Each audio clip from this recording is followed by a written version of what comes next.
obviously very, very important in time of crisis that we also support the arts and support our artists, not just the Greek-American ones, but everybody back home, and send a message back to them that, we're thinking of them, and we know their spirit is injured, maybe not completely broken yet, but it's very, very difficult times, and usually the artists are the ones to suffer first, because their funding gets cut first. But especially the filmmakers. I think actually there's zero production right now in Greece. That's very problematic. Even the successful filmmakers, the one that had recent success and won international awards, they're struggling to get their next film made, and it's just not a situation that is really acceptable. We have to continue to find some funding for them. We can't have the arts, especially of a country that, like Greece. It's one of the main things we can offer is the beauty and the poetry and the drama and the theater, and we need to keep supporting them, because what's going to happen is they're going to leave the country, and then we'll be void of all young, creative power. And tell me a few words about your experience shooting there. You shot Arcadia Lost, right? There.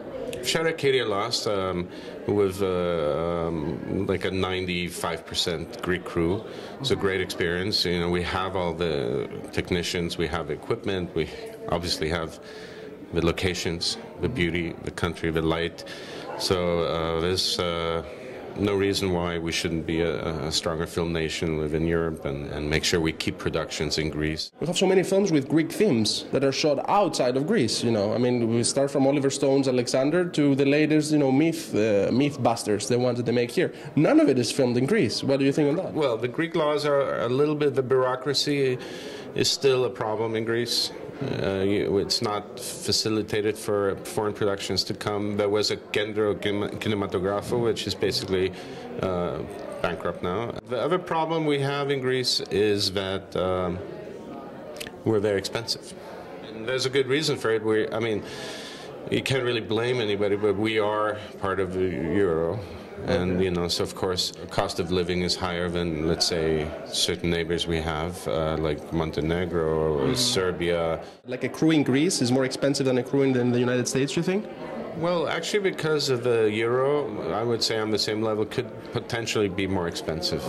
So, again, people just need to realize we have to tighten our belts a little bit and, make a few sacrifices and become competitive again with neighboring countries. A producer will look at numbers. He's going to run numbers on Malta, on Bulgaria, on Serbia, and ultimately that's what speaks. And they'll go to Morocco or to Turkey and shoot it for Greece. So it's going to be very difficult to find a solution. In a way, I don't want to go back to drachman, but also I think if maybe we went back to drachman, it would really spike increase in tourism, all the people that are going to, the Far East or to Turkey and Egypt, and they will maybe come back. People love Greece. It's just, it's difficult when you're paying €6 for a cappuccino. Let me take you from Greece to something happier, to The Descendants. I need to say that you were two Greeks, that you did a great job working together. Well, look, Alexander's great. I feel very fortunate to have this collaboration with him. I hope it continues. And, look, every time you make a movie, yet alone that people see is a great accomplishment. If it also touches them emotionally, it's even better. And if it also makes money, and in this case, it's made $170 million worldwide. That's fantastic. It makes everybody happy, and hopefully will allow us to make more. Every time I see your name somewhere attached, seriously, from like the 3:10 to Yuma to the, what was the with Will Smith, the movie, The Pursuit of Happiness. All these movies, if I just keep telling them, everybody was going to know what movies those are. And you were the cinematographer. Yes. How do you do that? How do you know that? Well, you follow your instincts. When I read a script, I always think first, would I like to see that movie? So, you trust your own instincts. And, most of the time, you're right, and sometimes you're not. It's not true. I have had some movies, and you just don't know about them. I don't really go for the big spectacle movies. I'm not interested that much in the big action films. So I always go for the simpler character pieces, and I think people still want to see those movies. They're becoming rarer and more difficult to make. But hopefully, the success of these movies will allow us to continue to make them. Tell us a few words about your future projects. Well, there's always a lot of things in the fire. I was going to continue my collaboration with Alexander Payne. We have a project called Nebraska, which a very small, again, intimate, personal road movie between a father and a son. They travel from Montana to Lincoln, Nebraska, and we're hoping to do that this year.